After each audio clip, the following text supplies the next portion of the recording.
Primeiro foi ela camuflada, depois foi ela estática, sem a gente poder dirigir. Mas agora, finalmente, depois desse lançamento homeopático, eis a nova geração da Montana, que a Automotive Business vai dirigir e vai mostrar justamente a estratégia da GM para essa picape. O que a GM quer? A GM quer pegar tanto cliente de SUV como cliente de picape, mas que não teria uma picape por umas inconveniências.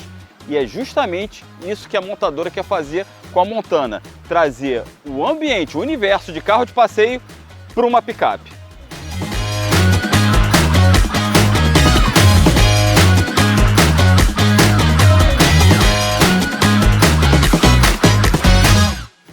Para desenvolver a nova Montana, a engenharia da GM e o marketing da GM consultaram vários clientes de SUVs e carros de passeio e tentaram descobrir quais eram as queixas deles em relação à picape. Então tem várias razões, picapes são desengonçadas, picapes são muito grandes, picapes não têm porta-mala.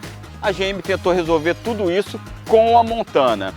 Tanto que ela não é do tamanho da Toro, sua principal concorrente. Ela é um pouquinho menor que a Toro, tem uma boa caçamba, menor que a Toro também, mas uma caçamba muito mais útil, que a gente vai ver depois aqui, principalmente pela conveniência. Ó. Você primeiro tem um amortecimento do sistema, não é aquela porta pesada que você tem que carregar. Aqui dentro você vai ter vários acessórios que você pode transformar realmente a caçamba da Montana num porta-mala, que era uma das grandes queixas de quem não queria ter uma picape. Vai deixar a bagagem, as compras sambando aqui? Não. A Montana veio para tentar resolver esse problema e atrair clientes.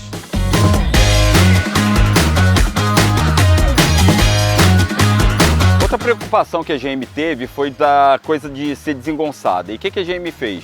Eu vou contar depois ao volante como é que é o comportamento da suspensão. Mas se você olhar bem de perfil a Montana, você vai ver que ela tem uma inclinação natural, ela não é tão inclinada como as demais picapes, especialmente como a Toro, né?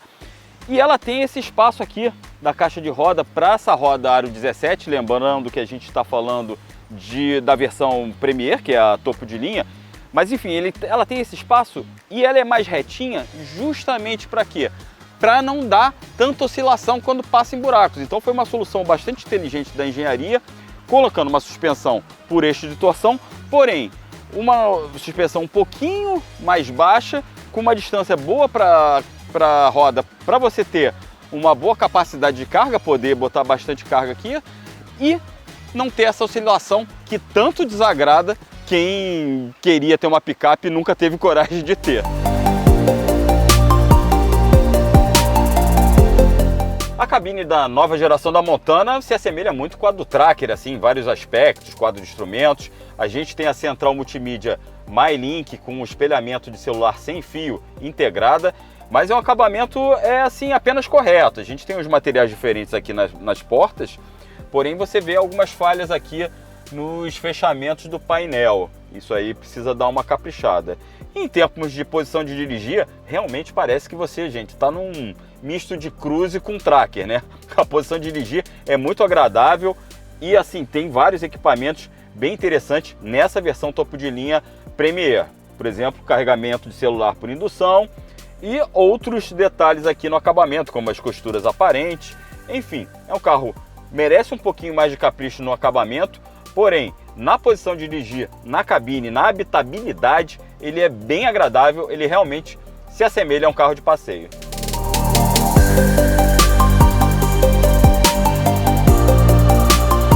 A terceira geração da Montana ela é produzida em São Caetano do Sul, sobre a base do SUV Tracker, e isso fica evidente logo quando você entra no carro e começa a dirigir.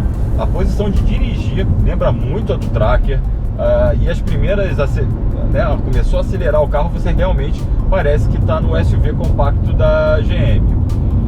E isso é bom, tá? O Tracker é um carro, é um SUV bastante confortável. Aqui no caso a Montana usa o motor mais potente da linha Tracker, 1.2 turbo, com o câmbio automático de 6 marchas, conjunto que, claro, foi calibrado para picape, porém é aquela coisa, continua privilegiando o conforto sem ser um carro muito anestesiado, né? Você, principalmente na estrada aqui, a gente está na região metropolitana de Curitiba, você vai pisar, ele vai responder como turbo sem ser aquele te dá aquele tranco como esportivo, porque não é a proposta da Montana. Mas uma coisa curiosa é que na picape a sensibilidade do pedal do acelerador é um pouquinho melhor, as respostas são um pouquinho mais rápidas. Você pisa no acelerador e você sente uma resposta mais ágil do que no Tracker. Outra coisa bacana na Montana é o acerto da suspensão.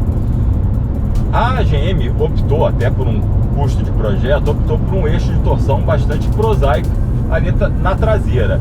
Porém, o comportamento dela aqui nos buracos que a gente pegou nesse trajeto aqui em Curitiba, a gente pegou quebra-mola, pegou uns buraquinhos meio malas, ela se comportou muito bem. A GM bateu muito na tecla das queixas de consumidores de carros de passeio que não pegavam uma picape, que reclamavam que a picape quica muito quando vazia. A Montana aqui está vazia, a gente pegou o buraco e realmente ela quicou muito menos, ela oscilou muito pouco para uma picape. E você percebe que a altura dela na traseira, né, a mola dela é um pouquinho mais baixinha do que suas concorrentes. E a gente está falando de Fiat Toro e Renault Aroque. Inclusive, a Toro, que usa um jogo multibraço e teoricamente tem um acerto mais refinado, a Montana tem um comportamento nos buracos vazia, né? Lembrando que a samba vazia teve um comportamento que me agradou mais do que a Toro, que tem um jogo de suspensão traseiro teoricamente mais refinado. Em compensação, a Montana peca em vários aspectos de conforto. Um deles é o isolamento acústico. A gente está aqui a 110 km por hora permitidos aqui na via. Tem muito barulho, abaixo disso aí, nos 80 você já ouve o barulho do motor invadir muito a cabine. A gente precisa acertar isso. Os bancos também não agradam, principalmente aqui nas abas para as costas e aqui na parte das pernas. Eles não são muito firmes, então a posição de dirigir com o tempo ao volante cansa um pouquinho as costas e as pernas. E também o acabamento tem umas falhas aqui no painel muito evidentes que a GM precisa consertar.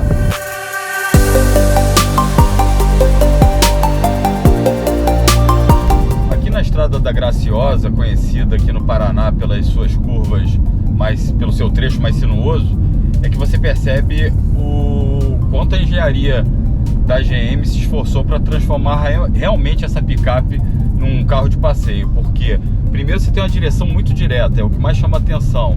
A direção é precisa, direta, não tem folgas, então o carro aponta bem nas curvas. Outra coisa também é a carroceria, a construção da carroceria é bem sólida, você não sente a carroceria torcer demais, e a gente está falando de uma picape, né, com a parte aberta lá atrás, ela não torce nem aderna muito, aliado ao jogo de suspensão muito bem calibrado que a gente falou, faz da Montana, da nova Montana, realmente um carro muito mais parecido com um SUV ou com um carro de passeio, um sedã, do que propriamente com uma picape. Ou seja, na meta da Montana de ser um carro de passeio para agradar a família, mais um ponto aí para a engenharia da GM. Pois é, essa aí é a nova geração da Montana, a terceira geração, que quer pegar um público bem diverso e quer movimentar esse segmento de picapes médio compactas e trazer um crescimento sustentável para a GM. Afinal, a GM, com essa equação, ela consegue, com a mesma plataforma, que é a plataforma do Onix e do Tracker, consegue volume com o Onix, rentabilidade com o Tracker e também um novo público, atrair um novo tipo de consumidor com a Montana.